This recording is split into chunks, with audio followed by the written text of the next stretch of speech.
عما يتساءلون عن النبأ العظيم الذي هم فيه مختلفون كلا سيعلمون ثم كلا سيعلمون ألم نجعل الأرض مهادا والجبال أوتادا وخلقناكم أزواجا وجعلنا نومكم سباتا وجعلنا الليل لباسا وجعلنا النهار معاشا وبنينا فوقكم سبعا شدادا وجعلنا سراجا وهاجا وأنزلنا من المعصرات ماء ثجاجا لنخرج به حبا ونباتا وجنات ألفافا إن يوم الفصل كان ميقاتا يوم ينفخ في الصور فتأتون أفواجا وفتحت السماء فكانت أبوابا وسيرت الجبال فكانت سرابا إن جهنم كانت مرصادا للطاغين مآبا لابثين فيها أحقابا لا يذوقون فيها بردا ولا شرابا إلا حميما وغساقا جزاء وفاقا إنهم كانوا لا يرجون حسابا وكذبوا بآياتنا كذابا وكل شيء أحصيناه كتابا فذوقوا فلن نزيدكم إلا عذابا إن للمتقين مفازا حدائق وأعنابا وكواعب أترابا وكأسا دهاقا لا يسمعون فيها لغوا ولا كذابا جزاء من ربك عطاء حسابا رب السماوات والأرض وما بينهما الرحمن لا يملكون منه خطابا يوم يقوم الروح والملائكة صفا لا يتكلمون إلا من أذن له الرحمن وقال صوابا ذلك اليوم الحق فمن شاء اتخذ إلى ربه مآبا إنا أنذرناكم عذابا قريبا يوم ينظر المرء ما قدمت يداه ويقول الكافر يا ليتني كنت ترابا والنازعات غرقا والناشطات نشطا والسابحات سبحا فالسابقات سبقا فالمدبرات أمرا يوم ترجف الراجفة تتبعها الرادفة قلوب يومئذ واجفة أبصارها خاشعة يقولون أئنا لمردودون في الحافرة أئذا كنا عظاما نخرة قالوا تلك إذا كرة خاسرة فإنما هي زجرة واحدة فإذا هم بالساهرة هل أتاك حديث موسى إذ ناداه ربه بالوادي المقدس طوى اذهب إلى فرعون إنه طغى فقل هل لك إلى أن تزكى وأهديك إلى ربك فتخشى فأراه الآية الكبرى فكذب وعصى ثم أدبر يسعى فحشر فنادى فقال أنا ربكم الأعلى فأخذه الله نكال الآخرة والأولى إن في ذلك لعبرة لمن يخشى أأنتم أشد خلقا أم السماء بناها رفع سمكها فسواها وأغطش ليلها وأخرج ضحاها والأرض بعد ذلك دحاها أخرج منها ماءها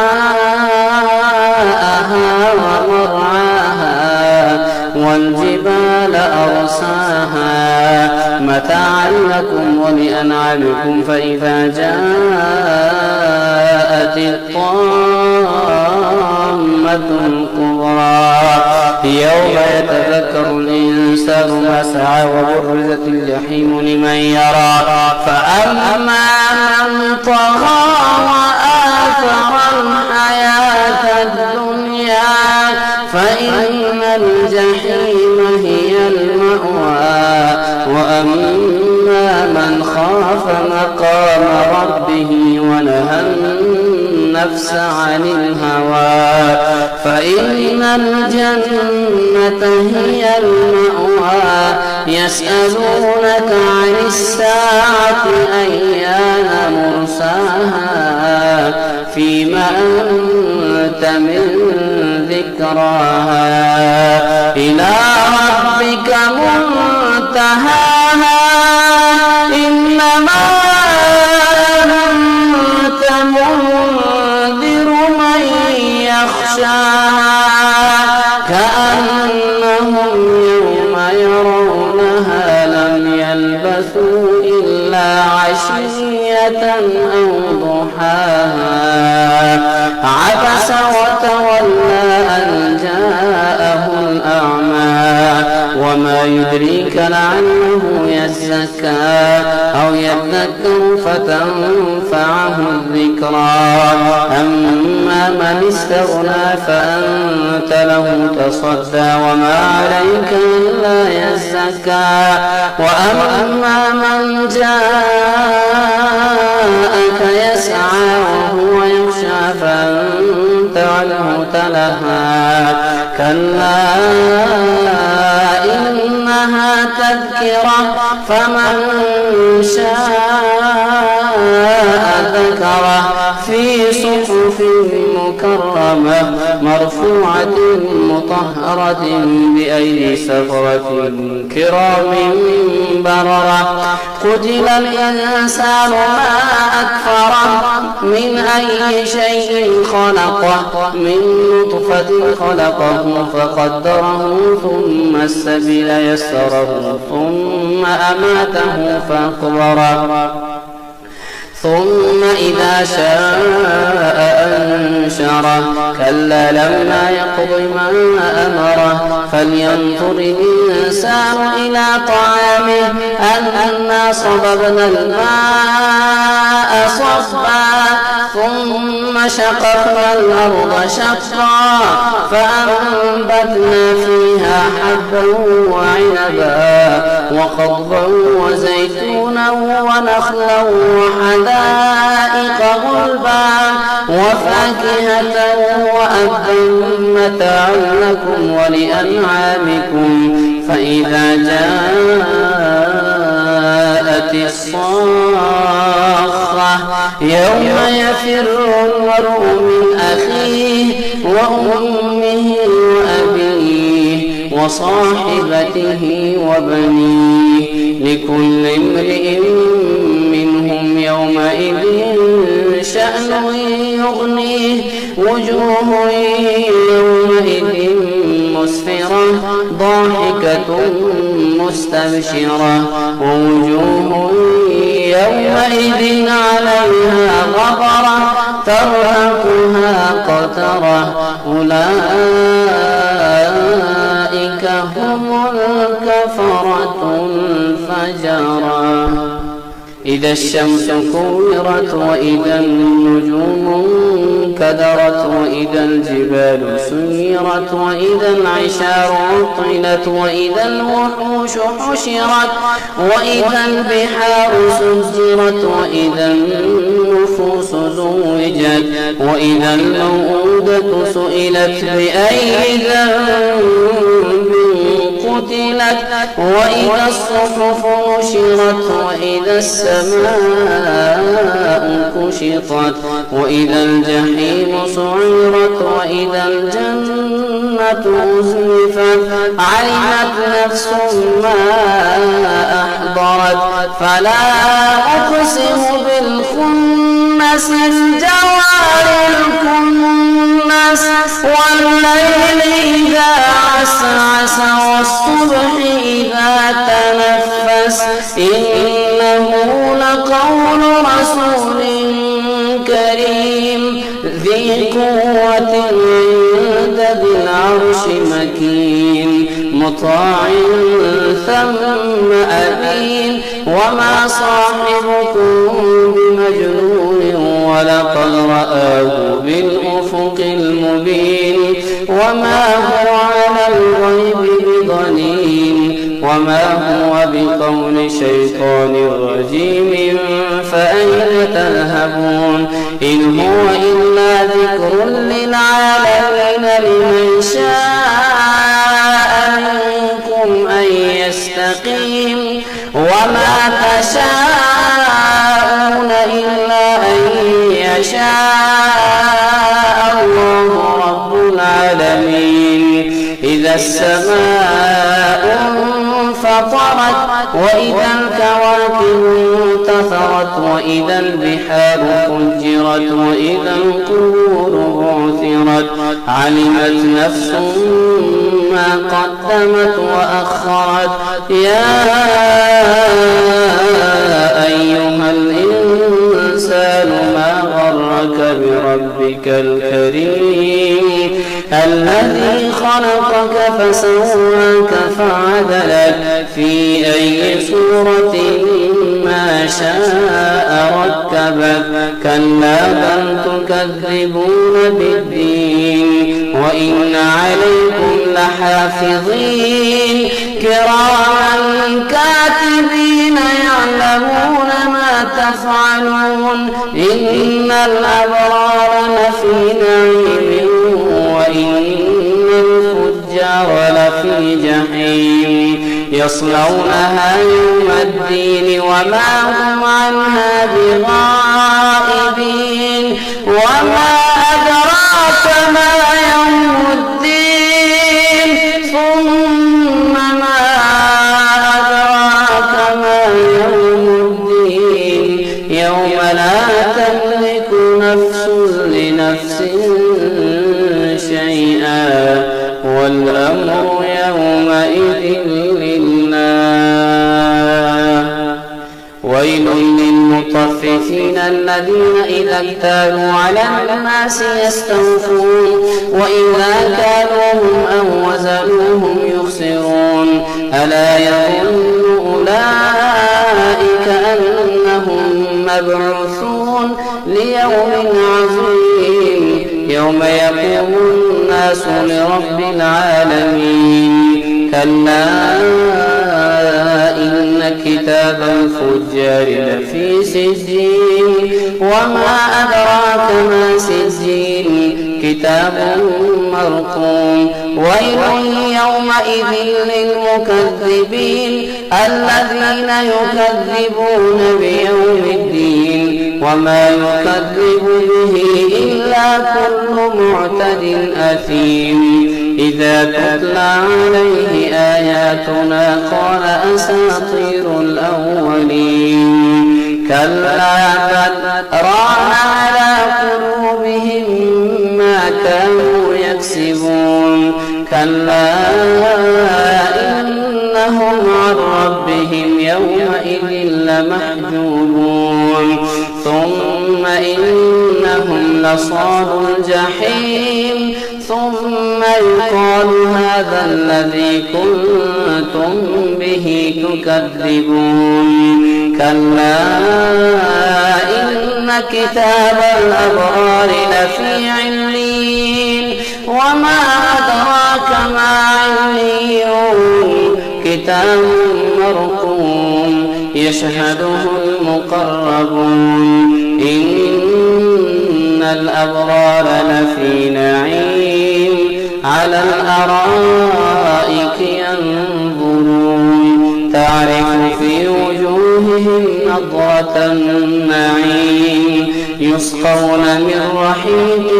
مختوم ختامه مسك وفي ذلك فليتنافس المتنافسون ومزاجه من تسنيم عينا يشرب بها المقربون الذين أجرموا كانوا من الذين آمنوا يضحكون وإذا مروا بهم يتغامزون وإذا انقلبوا إلى أهلهم انقلبوا فكهين وإذا رأوهم قالوا إن هؤلاء لضالون وما أرسلوا عليهم حافظين فاليوم الذين آمنوا من الكفار يضحكون على الأرائك ينظرون هل ثوب الكفار ما كانوا يفعلون إذا السماء انشقت وأذنت لربها وحقت وإذا الأرض مدت وألقت ما فيها وتخلت وأذنت لربها وحقت يا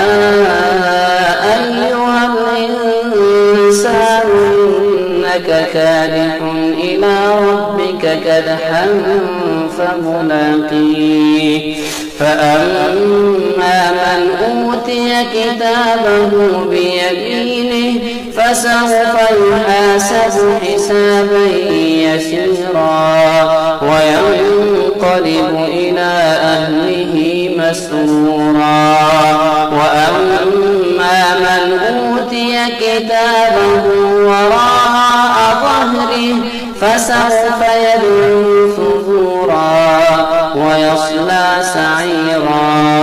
إنه كان في أهله مسرورا إنه ظن أن لن يحور بلى إن ربه كان به بصيرا فلا أقسم بالشفق والليل وما وسق والقمر إذا اتسق لتركبن طبقا عن طبق فما لهم لا يؤمنون وإذا قرئ عليهم القرآن لا يسجدون بل الذين كفروا يكذبون والله أعلم بما يوعون فبشرهم بعذاب أليم إلا الذين آمنوا وعملوا الصالحات لهم أجر غير ممنون والسماء ذات البروج واليوم الموعود وشاهد ومشهود قتل أصحاب الأخدود النار ذات الوقود إذ هم عليها قعود وهم على ما يفعلون بالمؤمنين شهود وما نقموا منهم إلا أن يؤمنوا بالله العزيز الحميد الذي له ملك السماوات والأرض والله على كل شيء شهيد إن الذين فتنوا المؤمنين والمؤمنات ثم لم يتوبوا فلهم عذاب جهنم ولهم عذاب الحريق إن الذين آمنوا وعملوا الصالحات لهم جنات تجري من تحتها الأنهار ذلك الفوز الكبير إن بطش ربك لشديد إنه هو يبدئ ويعيد وهو الغفور الودود ذو العرش المجيد فعال لما يريد هل أتاك حديث الجنود وثمود بل الذين كفروا في تكذيب والله من ورائهم محيط بل هو قرآن مجيد في لوح محفوظ. الله أكبر.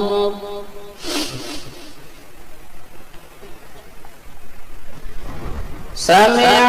الله لمن حمده. الله أكبر.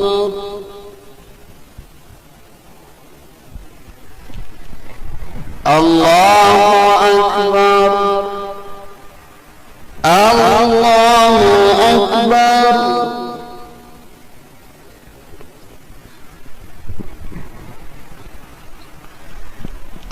الله أكبر. الحمد لله رب العالمين الرحمن الرحيم مالك يوم الدين إياك نعبد وإياك نستعين اهدنا الصراط المستقيم صراط الذين أنعمت عليهم غير المغضوب عليهم ولا الضالين.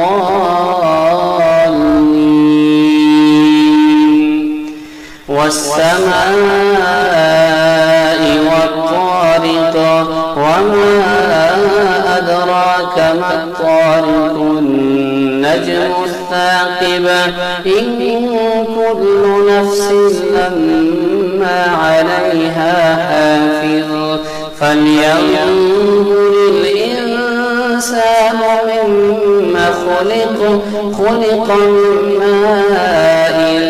دافق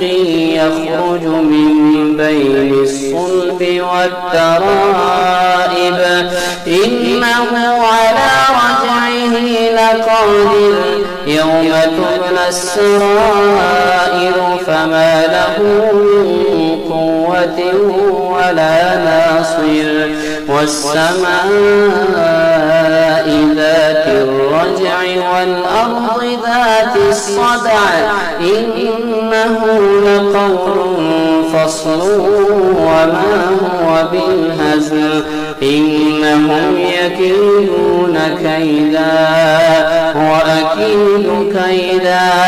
فمهل الكافرين أمهلهم رويدا. سبح اسم ربك الأعلى الذي خلق فسوى والذي قدر فهدى والذي أخرج المرعى فجعله غثاء أحوى. سنقرئك فلا تنسى إلا ما شاء الله إنه يعلم الجهر وما يخفى. ونيسرك لليسرى فذكر إن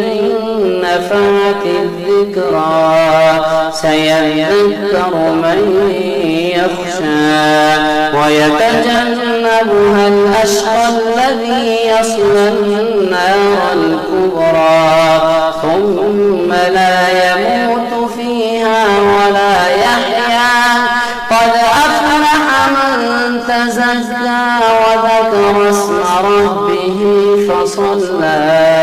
بل تؤثرون الحياة الدنيا والآخرة خير وأبقى. إن هذا لفي الصحف الأولى صحف إبراهيم وموسى. هل أتاك حديث الغاشية وجوه يومئذ خاشعة عاملة ناصبة تصلى نارا حامية تسقى من عين آنية ليس لهم طعام إلا من ضريع لا يسمن ولا يغني من جوع وجوه يومئذ ناعمة لسعيها راضية في جنة عالية لا تسمع فيها لاغية فيها عين جارية فيها سرر مرفوعة وأكواب موضوعة ونمارق مصفوفة وزرابي مبثوثة أفلا ينظرون إلى الإبل كيف خلقت وإلى السماء كيف رفعت وإلى الجبال كيف نصبت وإلى الأرض كيف سطحت فذكر إنما أنت مذكر لست عليهم بمسيطر إلا من تولى وكفر فيعذبه الله العذاب الأكبر إن إلينا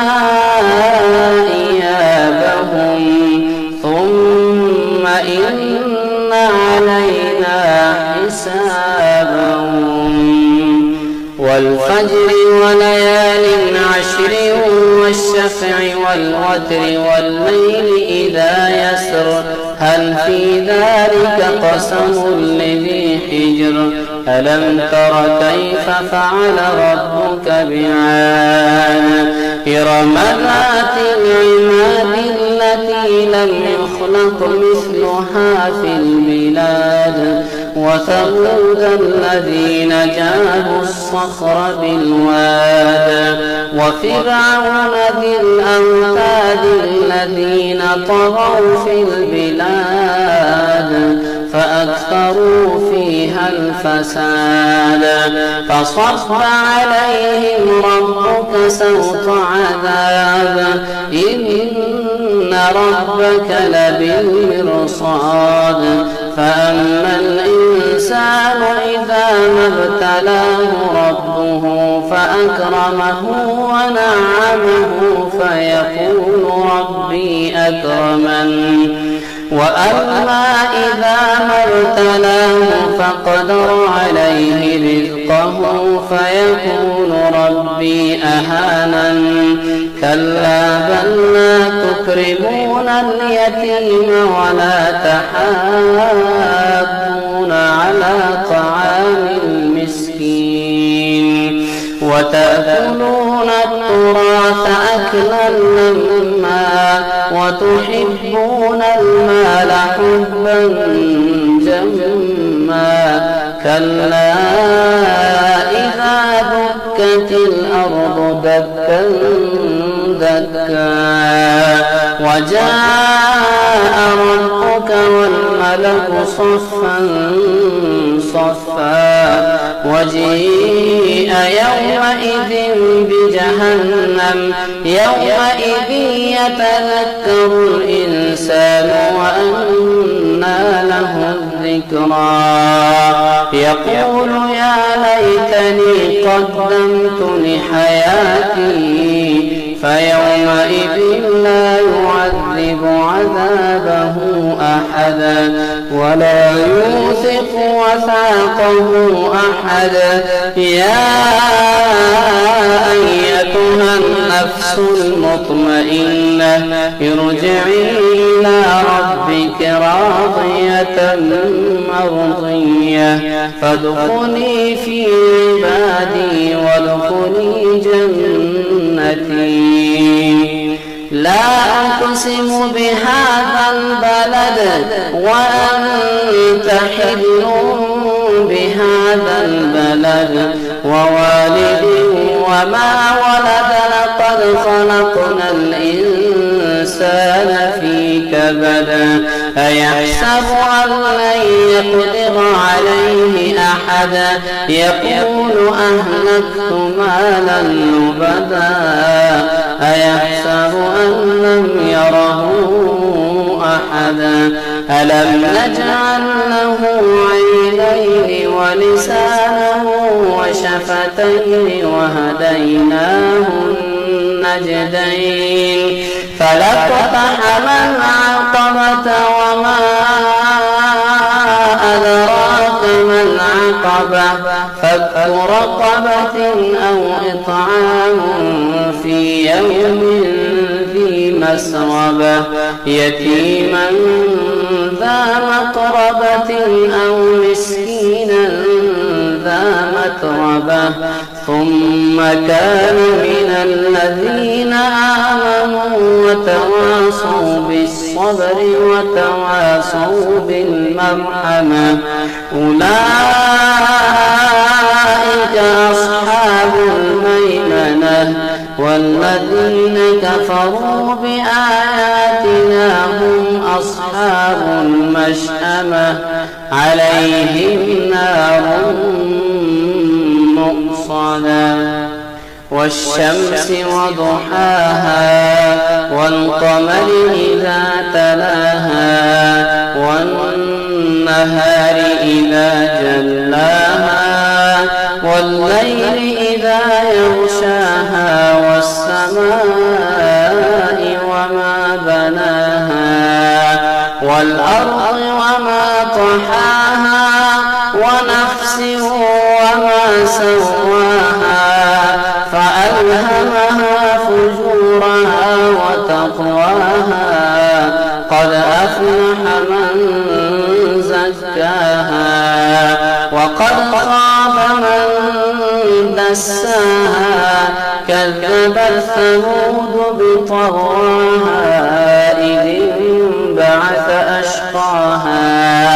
فقال لهم رسول الله ناقة الله وسقياها فكذبوه فعقروها فدمدم عليهم ربهم بذنبهم فسواها ولا يخاف عقباها والليل إذا يغشى والنهار إذا تجلى وما خلق الذكر والأنثى إن سعيكم لشتى فأما من أعطى واتقى وصدق بالحسنى فسنيسره لليسرى وأما من بخل واستغنى وكذب بالحسنى فسنيسره للعسرى وما يغني عنه ماله إذا تردى إن علينا للهدى وإن لنا للآخرة والأولى فأنذرتكم نارا تلظى لا يصلاها إلا الأشقى وسيجنبها الأتقى الذي يؤتي ماله يتزكى وما لأحد عنده من نعمة تجزى إلا ابتغاء وجه ربه الأعلى ولسوف يرضى والضحى والليل إذا سجى ما ودعك ربك وما قلى وللآخرة خير لك من الأولى ولسوف يعطيك ربك فترضى ألم يجدك يتيما فآوى ووجدك ضالا فهدى ووجدك عائلا فأغنى فأما اليتيم فلا تقهر وأما السائل فلا تنهر وأما بنعمة ربك فحدث ألم نشرح لك صدرك ووضعنا عنك وزرك الذي أنقض ظهرك ورفعنا لك ذكرك فإن مع العسر يسرا إن مع العسر يسرا فإذا فرغت فانصب وإلى ربك فارغب والتين والزيتون وطور سينين وهذا البلد الأمين لقد خلقنا الإنسان في أحسن تقويم ثم رددناه أسفل سافلين إلا الذين آمنوا وعملوا الصالحات فلهم أجر غير ممنون فما يكذبك بعد بالدين أليس الله بأحكم الحاكمين اقرأ باسم ربك الذي خلق خلق الإنسان من علق اقرأ وربك الأكرم الذي علم بالقلم علم الإنسان ما لم يعلم كلا إن الإنسان ليطغى استغنى إن إلى ربك الرجعى أرأيت الذي ينهى عبدا إذا صلى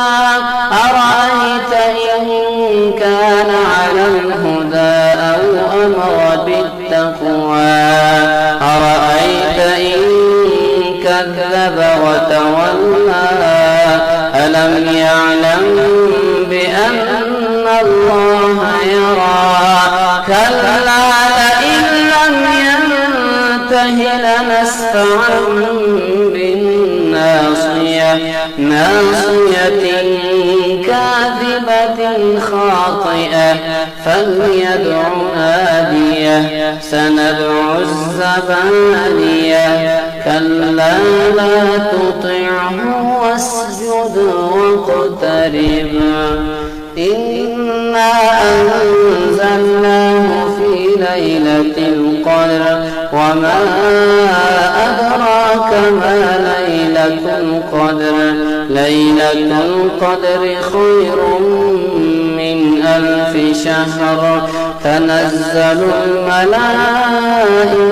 والروح فيها بإذن ربهم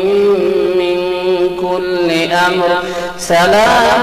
هي حتى مطلع الفجر لم يكن الذين كفروا من أهل الكتاب والمشركين منفكين حتى تأتيهم البينة رسول من الله يتلو صحفا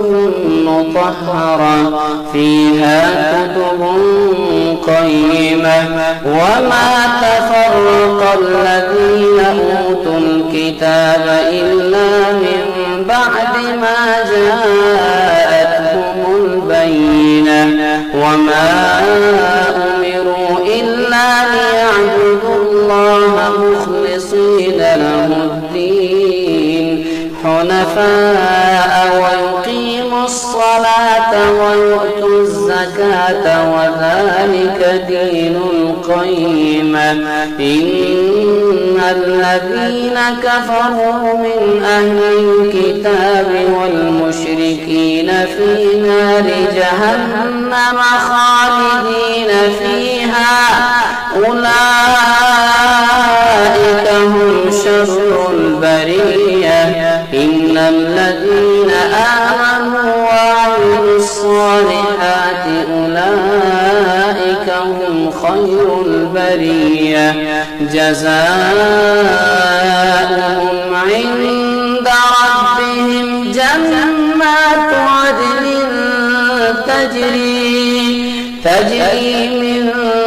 تحتها الأنهار خالدين فيها أبدا رضي الله عنهم ورضوا عنه ذلك لمن خشي ربه. إذا زلزلت الأرض زلزالها وأخرجت الأرض أثقالها وقال الإنسان ما لها يومئذ تحدث أخبارها بأن ربك أوحى لها يومئذ يصدر الناس أشتاتا ليروا أعمالهم فمن يعمل مثقال ذرة خيرا يره ومن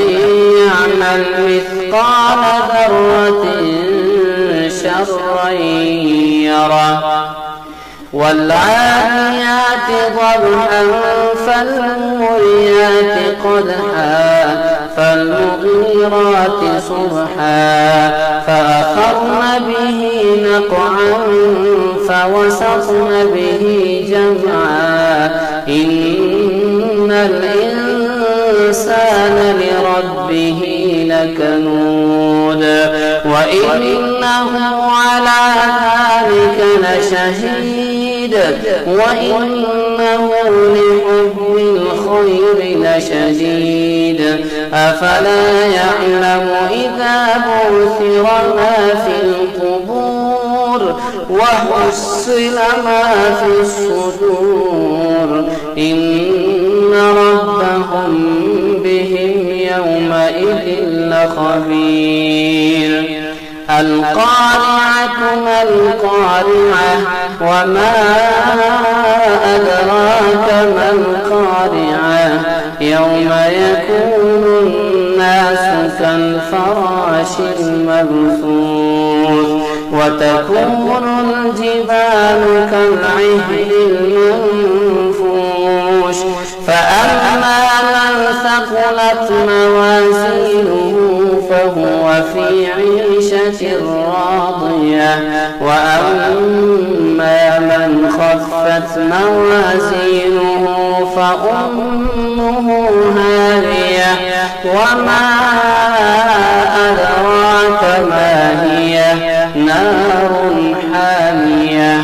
ألهاكم التكاثر حتى زرتم المقابر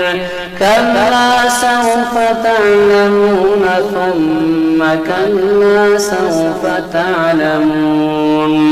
كلا لو تعلمون علم اليقين لترون الجحيم ثم لترونها عين اليقين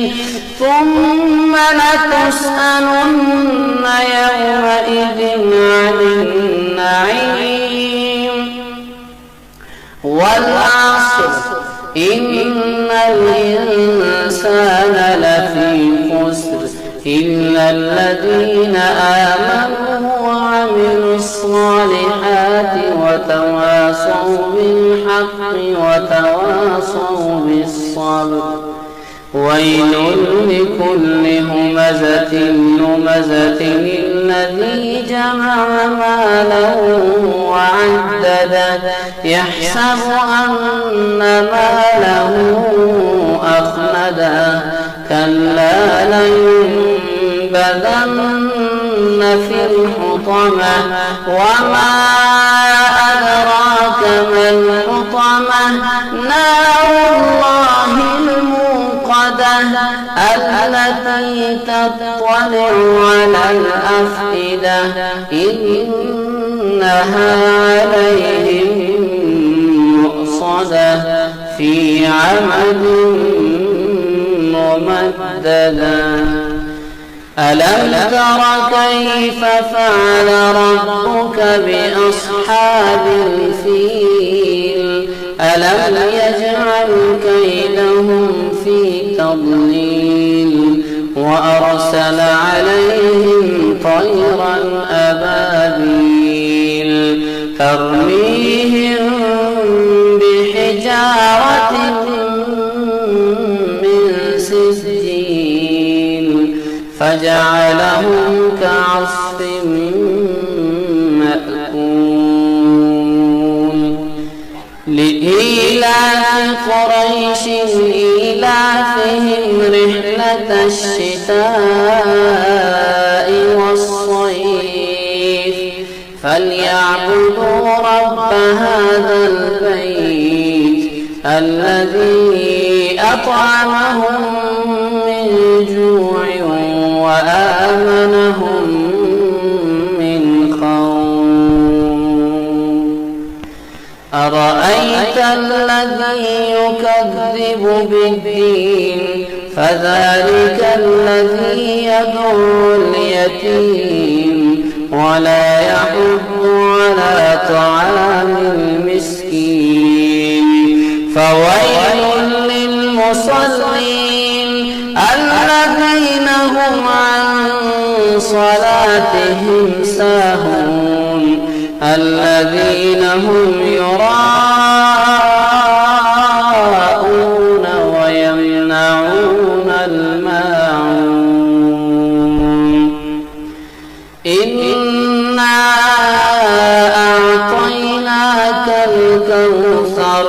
فصل لربك وانحر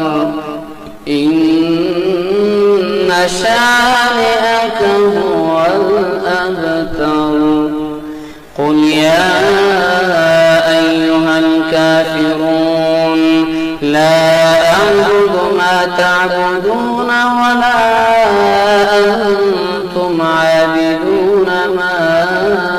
أعبد ولا أنا عابد ما عبدتم ولا أنتم عابدون ما أعبد لكم دينكم ولي دين. إذا جاء نصر الله والفتح ورأيت الناس يدخلون في دين الله أفواجا فسبح بحمد ربك واستغفره إنه كان توابا. تبت يدا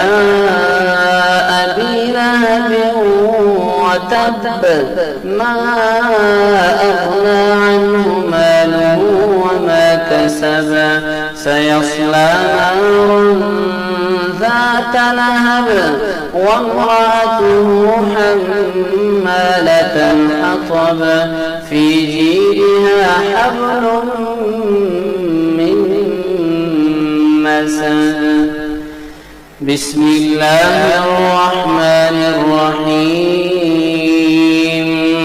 قل هو الله أحد الله الصمد لم يلد ولم يولد ولم يكن له كفوا أحد. قل أعوذ برب الفلق من شر ما خلق ومن شر غاسق إذا وقب ومن شر النفاثات في العقد ومن